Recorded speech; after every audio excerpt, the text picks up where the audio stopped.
Участники «Синергии Севера» смогут получить гранты на 50 и 100 тысяч рублей. Министерство молодежи и семейной политики республики принимает заявки на субсидирование проектов. Всего форум учредил денежные поощрения по 3 направлениям. «Ты предприниматель», «Я инженер» и «Мы добровольцы». В этом году ожидается участие молодежи не только Якутии, но и других регионов Дальнего Востока. Форум «Синергия Севера» пройдет с 7 по 11 августа на базе транспортного техникума и школы высшего спортивного мастерства в поселке Нижний Бестях Мегино Кангаласского района. Отметим, что проекты победителей предыдущих форумов сегодня успешно реализуются как на территории республики, так и в стране.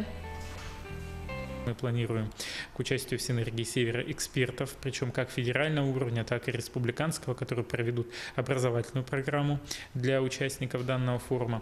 Кроме этого, у нас планируется встреча с известными людьми, как в республике, так и районного уровня. И одна из ключевых встреч – это встреча с временно исполняющим обязанности главы республики Арсением Сергеевичем Николаевым, с которым ребята поделятся своим видением развития республики, получат непосредственные ответы от руководителя нашего субъекта. Я думаю, что вот в таком живом формате с положительной энергией у ребят появятся новые возможности, они получат новые знания, новые компетенции, чтобы реализовать те проекты, в рамках которого они заявляются на «Синергию Севера».